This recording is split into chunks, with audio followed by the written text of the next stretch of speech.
Hello and welcome to another episode of My Backstage Pass. This is your host, Lee Zimmerman, and I'm here with my producer, co-host, and good buddy, Billy Hubbard. And today we are excited to have as our guest Mr. Randall Bramblett. Hey, Randall, how are you, sir? Hey, I'm good. All right. Very good. Happy to talk to you all today.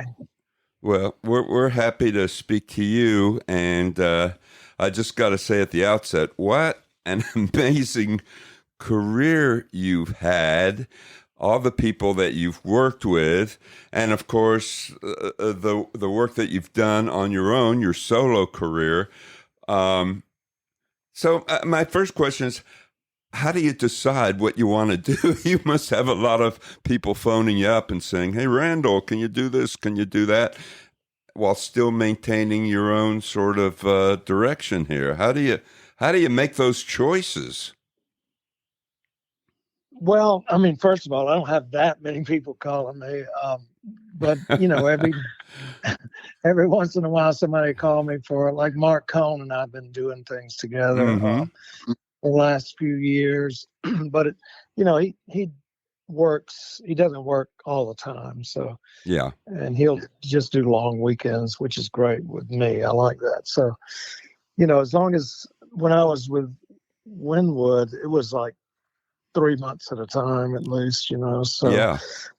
That kind of got to be too much of I was starting to put out my own solo records again about the same time. So that started to be some conflict there, and I felt like I was neglecting, my own stuff. And anyway, I played with him for a long time, but eventually we kind of let that one go. And I just have to make sure. My main concern is trying to do the music that I want to do, that I write. And yeah. Even if it's not hugely successful as far as selling, it just feels like my mission, I guess, the right thing to do. So I don't want anything to really get in the way of that.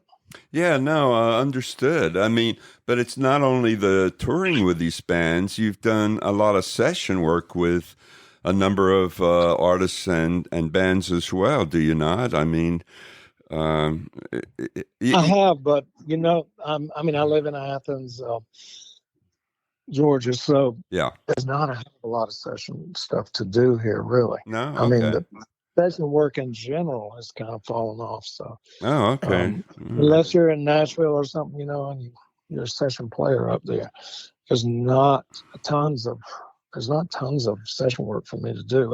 People send me stuff. I'll play sax or piano or something. Yeah. Here in my own studio, but that's really, that hasn't been a problem as far as being too much session. I love doing sessions, but they're just people are just doing stuff in their homes now a lot. Yeah, no, understood. I asked you that because you are really, in a very true sense, a utility man. I mean, you play so many different instruments here.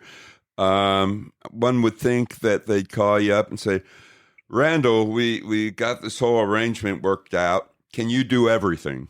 And I think you probably could. No. I can't play drums or not too much guitar either. So you want me on those things. Right. But I just happened when I was growing up to learn piano, and then, I took up sax to be in the band. So those two things are my main instruments. I read somewhere that you originally had the idea of entering the seminary, and music kind of veered you away from that path. But that was an early interest of you. You studied religion and psychology, and that was a possibility at that early stage. It was when I was graduating college and not knowing if I was going to get drafted, because if you went to seminary, you wouldn't get drafted. Ah, okay. But that's not the real reason, but that did play a part. and because I actually love the study of religion. I wasn't going to be a priest or anything, but I like the idea of theology and studying religions and, the whole background of spirituality or whatever. I love studying that. But Cool. You're right, music took over and I decided not to go. I mean, did those spiritual ideas enter into your music early on? Was there a spiritual sort of upper reach that you had in mind when you were making music early on, or even making music now, I guess, Yeah, definitely. I'm not a Christian writer or anything. Yeah, no, understood. But spiritual, mystery, the way people deal with tragedies and addictions or whatever, all that stuff is still very interesting to me. It's a big part of my life too. Yeah. So, but again, I got to say, you have played with some amazing people. I mean, you mentioned Steve Winwood. I mean, but I guess before that, you toured with the band Traffic as well. And well, I played with Steve for, I don't know, maybe 10 or 12 years before they did a Traffic reunion thing with Jim Capaldi. Steve and Jim Capaldi and Roscoe G play bass, and he was one of their best players. So it wasn't the original Traffic. No. Band I listened to in college, and it was one of my favorite bands. So I was so excited when I got the call to play Winwood's tours. I didn't know it was going to end up as Traffic, but I figured we'd do some Traffic songs. So I got to Steve is one of my favorite singers and organ players, and guitar player, and then to get to hang with Jim Capaldi and the guys and do those Traffic songs, man, it was a dream come true. I loved it. I mean, I would think it would be. I mean,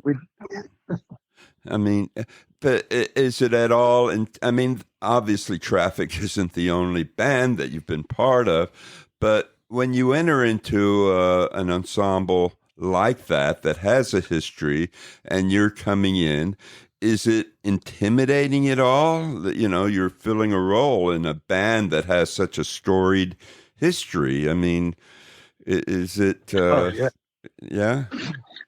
Well, when they asked me to play with when I got the call from, they were doing rehearsals in Nashville, so a guy that was putting the band together called me and asked me if I'd be interested in playing with Steve. And I hadn't even been playing for, I don't know how long, because it's a long story, but I set music aside for a while and got my sobriety together and all that. Mm-hmm. And I was working as a social worker, and I was in social work school, as a matter of fact. I was trying to figure out another way to make a living. I just played music when I could.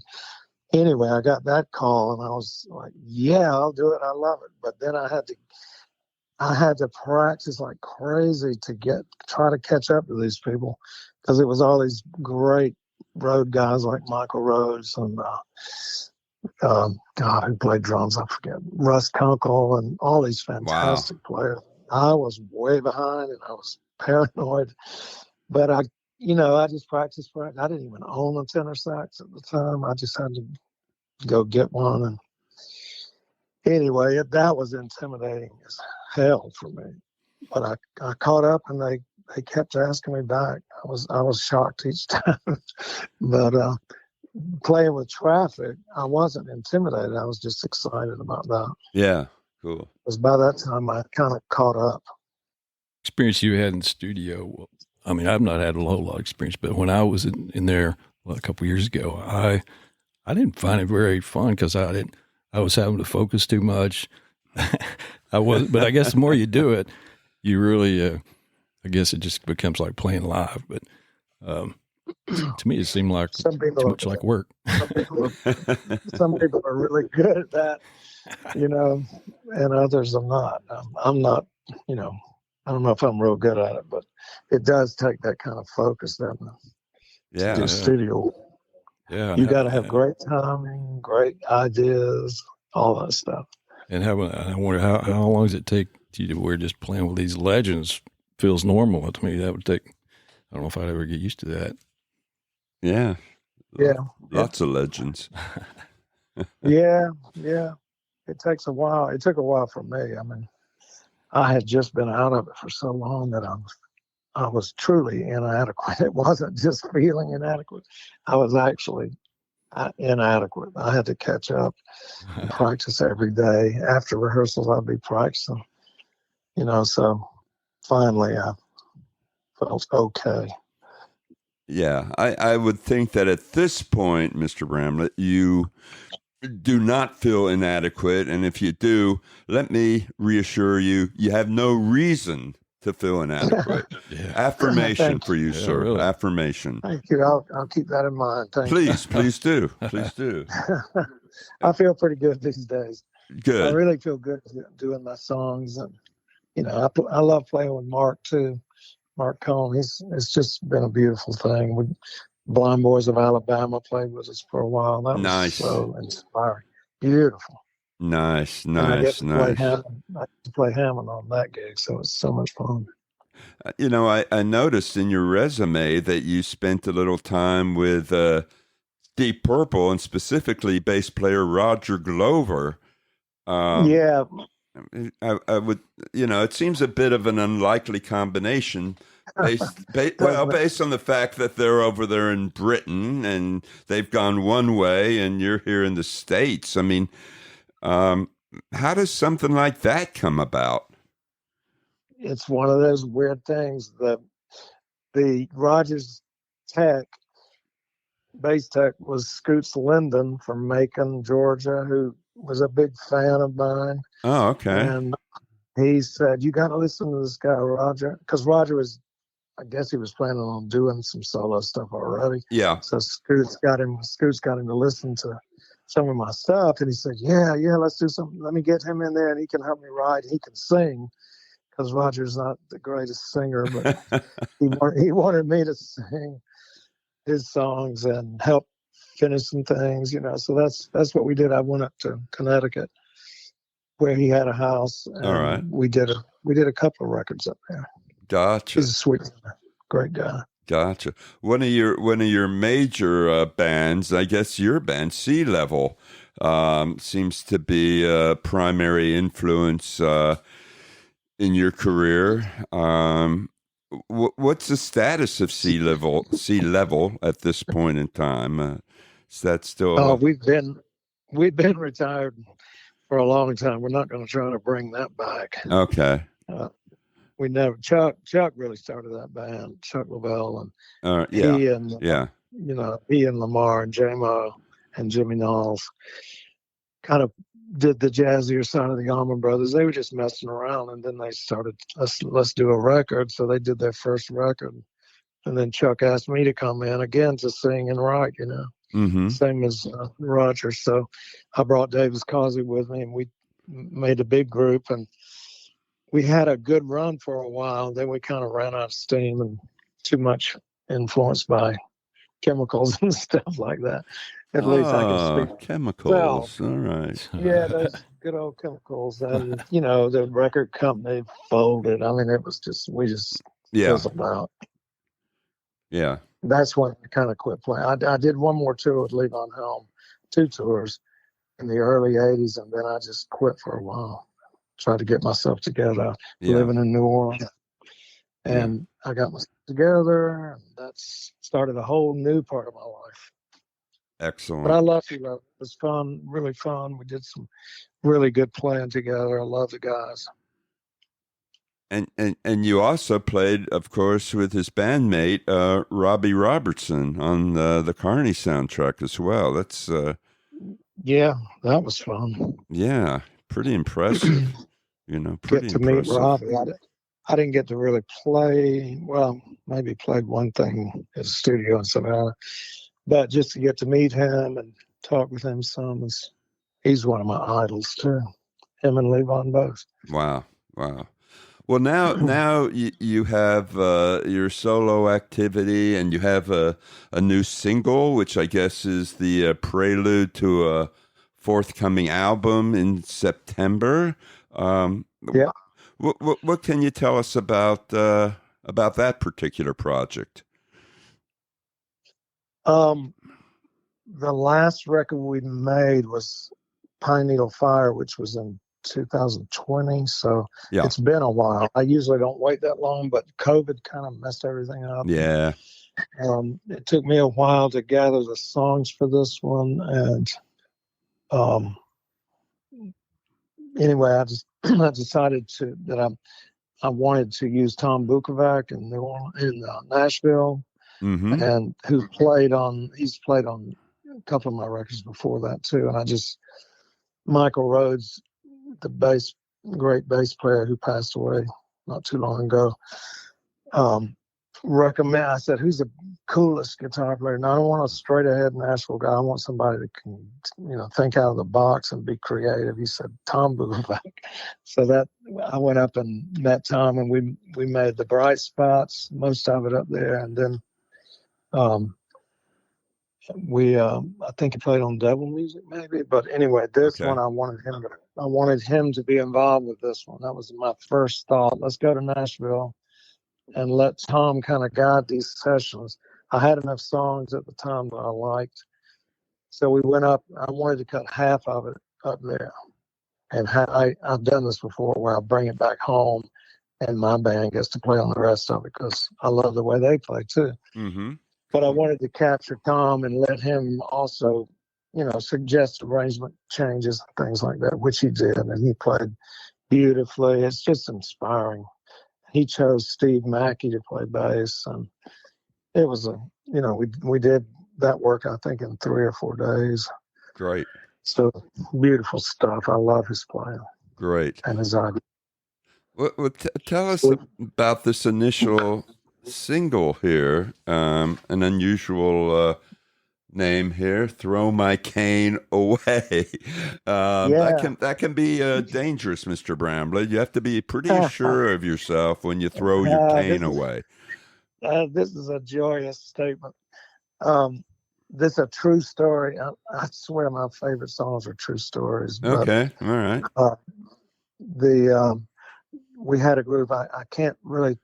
I know I shouldn't probably name the guy that told me this story, but he's a bass player in a group that opened for Steve Winwood tour, and I got to know them real well. Mm-hmm. He told me this story about they were from New Orleans, so he told me the story about running into his friend Dr. John in New York on the street. They just happened to run into each other out of the blue, and both of them were clean and sober off the drugs and stuff, and Johnny said, "Hey Mike, how you doing, man? It's great to see you." And Mike said, "Johnny, I feel so good, I'm gonna throw my cane away." Yeah, good. That's good. Yeah. So anytime I get a phrase like that, it just sits there. That sat there for like 10 years before I finally wrote the song, but it was always there, and it always was such a beautiful line.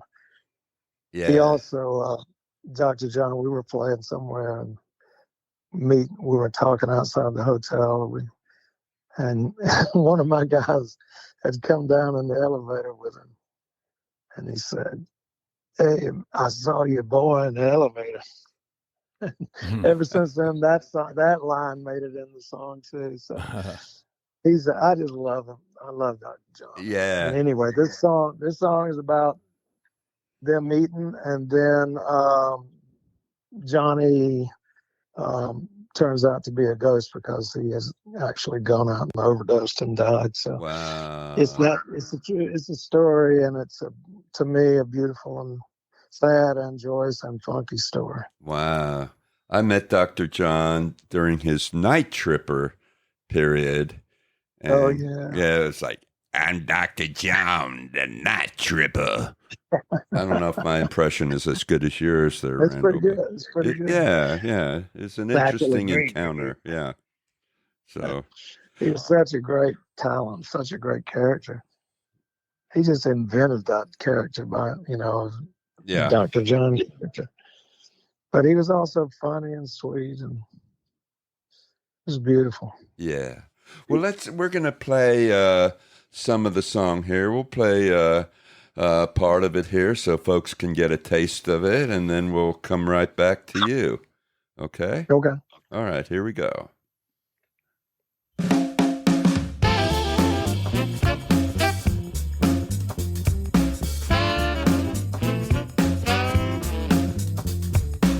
Hey, Mac, I can't believe it's you on this big city street out of the blue.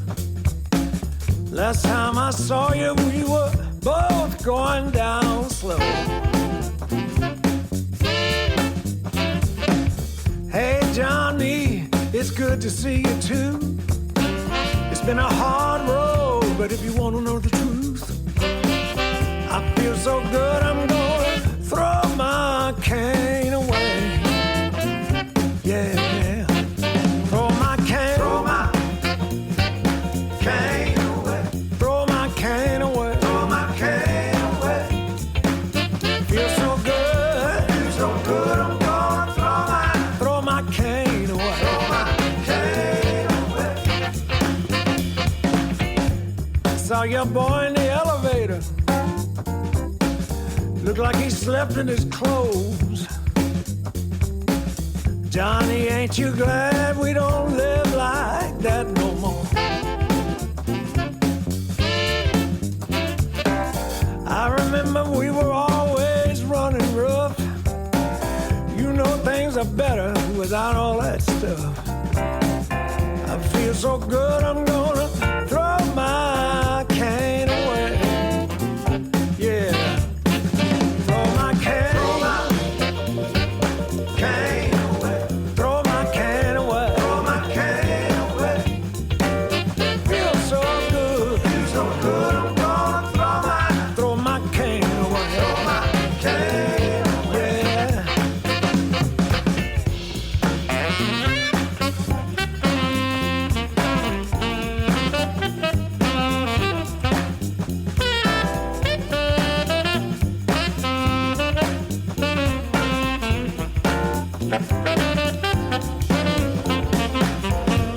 Wish I could stay here and talk,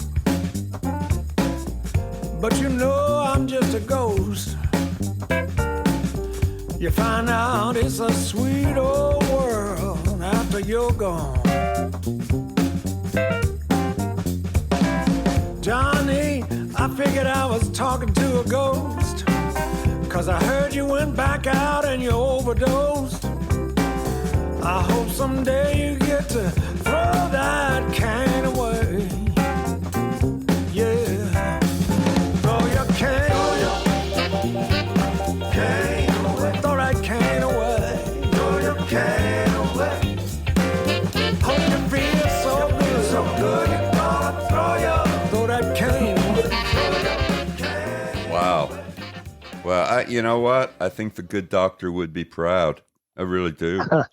Yeah, I mean, that's one of my favorite songs I've ever written. I love that. Yeah, yeah, that's definitely the spirit of the good doctor infused in that song. And if I ever get a cane, I'm going to find this song. Yeah, play it. I want to get a cane just so I can throw it away.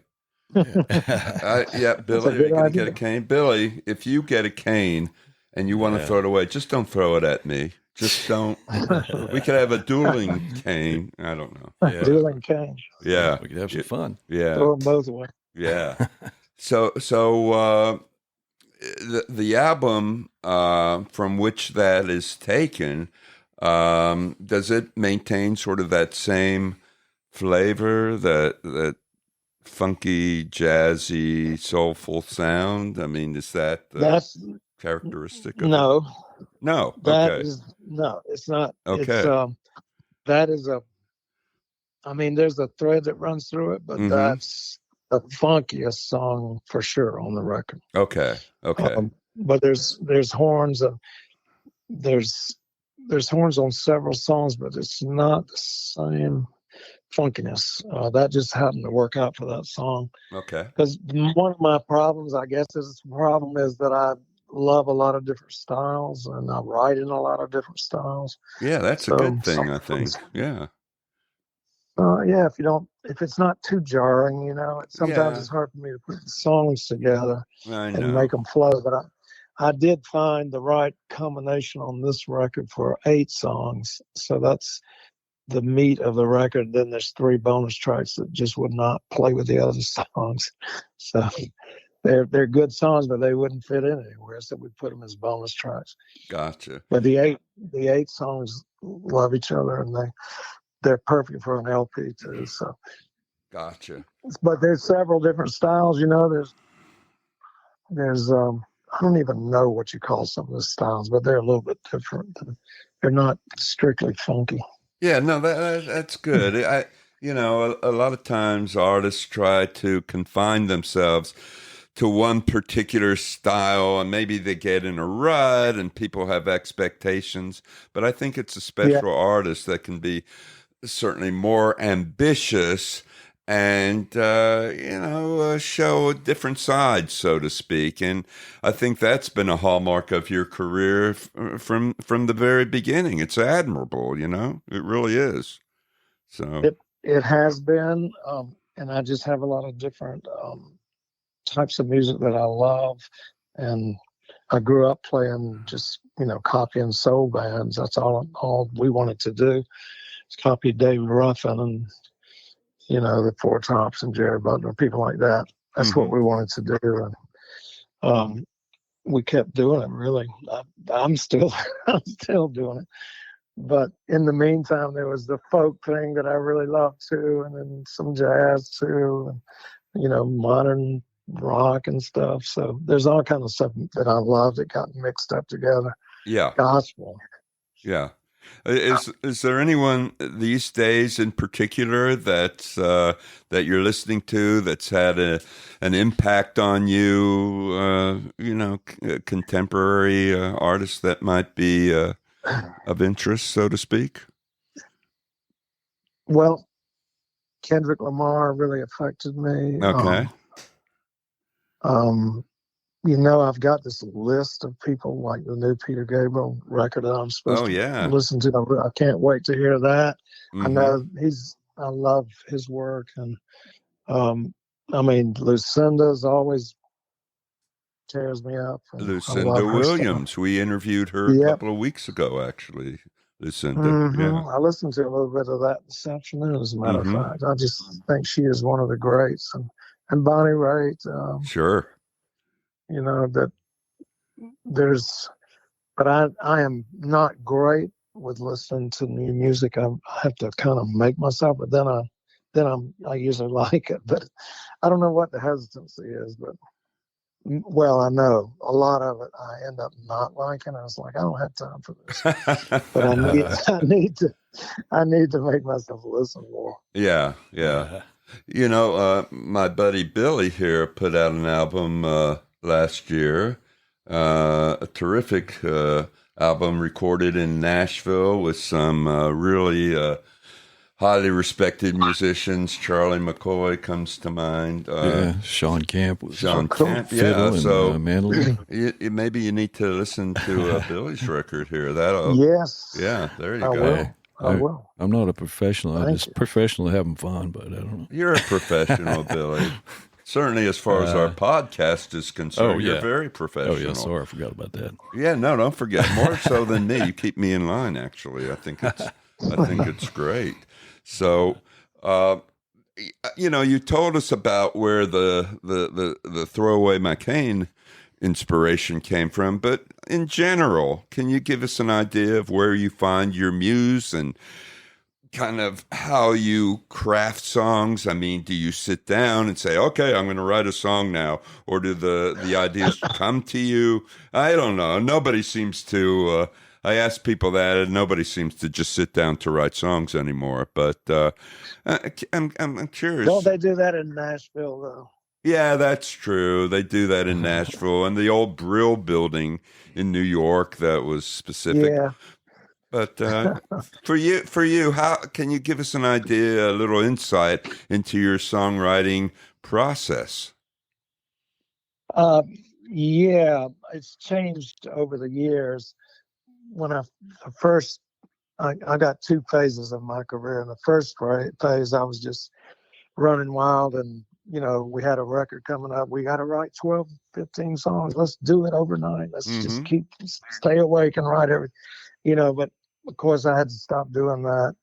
I don't think it was great to do that anyway, but once I got sober, I didn't write anything for 3 years because I couldn't figure out how to do it without some kind of stimulus or something, to change, to give me ideas, I guess, or just to get me going. So it took me that long.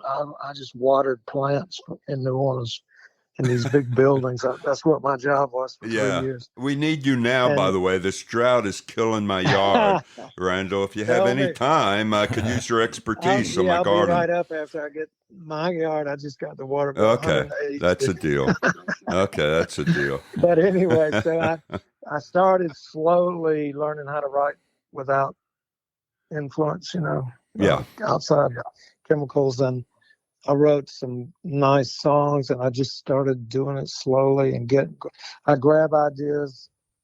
The first song I think I wrote after coming back from hiatus was someone called Urban Moon, and it came directly out of my experiences in Treme and these little convenience stores in poor neighborhoods where I was driving this van with plants in it. I'd go in and there'd be a bulletproof glass. And oh, boy. I don't know. I just started writing that song about this beautiful girl that was behind the glass. And I slowly figured, damn, I can write sober. I can't believe it.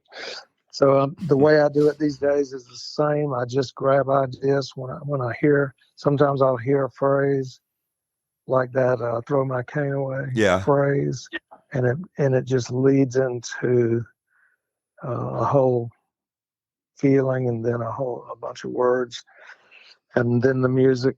A lot of times I write in the mornings in a journal. The Artist Way, that book helped me a lot to just write and don't worry about editing. Don't worry if it makes any sense. Just write it, get it going, write it right. And then I take it downstairs if I get something I kind of think might be a title or a line or an idea. I'll take it downstairs to the studio, and then I can make a song because it's easy for me to sing words that I like. It's not easy for me to put words to music. Okay. It's already written. That's really hard. All right. For me. Yeah. So once I got an idea and a meaning, and I can sing the melody to it, I can put the chords to it and the beat and everything. Gotcha. So that's my process pretty much. I just grab things. One year it was the drought, and I wrote songs about the drought, as a metaphor for human condition sometimes. You need to come to East Tennessee. We are in a drought, and we might be able to inspire you to do several sequels because of this damn drought here. Drought 2. Yeah, Drought 2. It'll be a whole series. Well, I think the way you hung on to that, "Can't Throw My Cane Away," I think that's beautiful. Best way to write a song right there. It's beautiful because it's easier when you've got a true story like that means something to you and has several different meanings. Oh yeah, several layers. Like on Devil Music, I wrote that song "Devil Music" after reading Howlin' Wolf biography, "Moaning at Midnight," about him. He was with his band, and he went to. They heard his mother had left him when he was little, so he heard that he was living in this town somehow, and they went to him and Hubert Sumlin and all the guys. They all were all in his Pontiac. They went to find her in this little town, and he found her, and he ran up to her. It's like, "Mom, I'm so happy to see you," and he gave her some money, and she's like, "Get away from me, devil." Oh my playing that devil gosh. music. Oh yeah. She It's kicked him out, terrible. man. I know it's Yeah. awful. And the line on that was, he cried all the way to Memphis when they went back. Can't blame So him. I was with Hubert Sumlin at a festival backstage, and I said, Hubert, is that a true story about Wolf? Did he really cry in the car with y'all? And he was crying all the way to Memphis after his mom kicked him out. He said, yeah, she slammed the door in my face too. She didn't want no devil music Yeah. around her. She was sanctified, you know. Wow. So that led to that song. Like, how can you be so damn cruel and call yourself sanctified, you know? Oh yeah. So the devil music song came out of that. You know what's really striking about your songs is you create such a expressive narrative. I mean, you tell stories and you can feel the characters and the persona coming through, and that, sir, is a very special gift to be able to do that, because it's not only melody that draws the listener in, it's the storyline as well. I mean, so Yeah. you really seem to have the bases covered, you know? Well, a lot of my songs, though, there are some stories, but a lot of them are kind of feeling songs. There are more stories, though, than I think more than there used to be, but some of them just have this feel about them, and you don't know quite I don't know what they mean totally either, but there are some kind of abstract things, but I like the storytelling ones too. Yeah, I mean, it's a nice I mean, there's mixture. value in both of them. Yeah, I mean, it's a nice mixture because you can lay out a narrative, but at the same time, leave a bit of ambiguity and a little bit of, the spirituality we were talking about, and let people delve deeper and find their own interpretation. So I think it's a really cool thing that you do here. So, with the album now, are you going to be out touring anytime soon? As much as we can. We're taking July off because some of the guys are on vacation, and it's just too damn hot anyway. It is. It's terrible. I mean, I don't have a big touring life really. Like, I'm not out for weeks at a time, but we just right now, when the record comes out, we're going to play as much as we possibly can. Right. It's what we always do, and see what happens. I keep my expectations low and just get out there and play. Gotcha. I have to ask you, you live in Athens, Georgia, which has a storied history and a storied music scene. What is it about Athens that appeals to you? Because you've been a Georgia guy forever. I mean, what's the scene like in Athens these days? It's vital.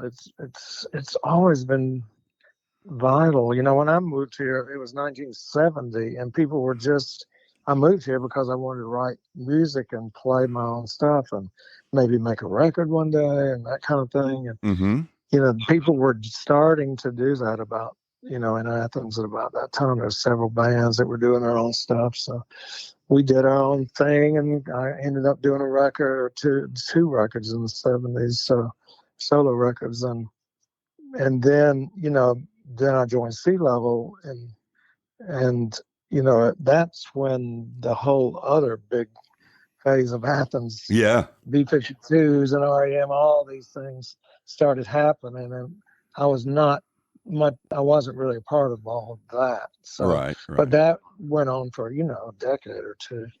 So now there's the Elephant Six and all these experimental things. There's just always a lot of music here. It's amazing. I was going to say, me and my wife lived in Athens. I think it's in the 85 or so, and there were some cool venues there. I mean, we saw Robin Troller at some kind of little mill-looking place. I forgot the name of it, but what's funny, I lost my wife. I lost her in the crowd. We were up close and looked up, and she's on stage with him dancing. Who was that? Say what? Who was playing? It was Robin Troller. Wow. Yeah, it was. Really, right. And that was around 80, Fantastic. 84 or 85. But anyway, I was just talking about the cool venues down there. And so, Yeah. I saw a lot of good I know artists. what you're talking about. That venue right on the river, something mill. Yeah. I forget the name. I hadn't been of it. down there in years. But yeah, there's always been a lot of venues here. You know, we When have I in first came, Athens. there was only. I was going to say we have in Athens, Tennessee. Oh, that's right. Yeah, we do. Down Yeah. the road. I Yeah, think there's Athens, Alabama, yeah, a lot of Uh, Athens. Athens, Texas. Yeah, a lot of Athens. But we're the only one with the B-52s and REM. There you A go. widespread A panel, source of pride. Oh, yeah. And, drive-by and, trucking. and the only one with the Randall Bramblett as well. So there you go. That's right. Yeah. That's right. They don't know me too much here. You know, well, that's good because if you go to the grocery store, you don't want to be mobbed by the paparazzi, do you? I mean, really, you have to hire security No. guys. You don't want to have to mess with that, or maybe No, you do. I no. don't know. No, hell no. Hell no. Well, Randall, it's been a real pleasure speaking with you, sir. I mean, Yeah. I think, you know, I don't want to flatter you too much here, but I think you do qualify as legendary. I really do, man. You have such a fabled history. You've made some great music over the years, and for that we really thank you, and we thank you for taking the time to speak to us today. And Thank you. on top of that, you know, wishing you much luck with the new project here. So Thank you. Thank you There so you much. go. You guys are great. Great questions and great. Just makes me feel good to talk to you. So thank you. Yeah, well, it was a treat. Thanks. Thank you. All right, Billy, you're going to take us Yeah. out of here guess then? we're going to have to get on out of here. Well, hey, I forgot to ask Randall, how can folks find you? I guess it's .com, right? Yeah, right. Yeah, what's your website there? It's randallbramblett.com. Yeah, that makes sense. Yeah. That's what we think. Big thanks to Randall Bramblett and our host, Lee Zimmerman here. Of course, check out Lee's books. He's got a couple of them out there on Amazon. The last one was 30 Years Behind the Glass about the great Jim Gaines. It's all available on Amazon. Also, please like, share, and subscribe to my Backstage Pass on your favorite platform. And we'll see y'all next time. Happy trails. Happy trails.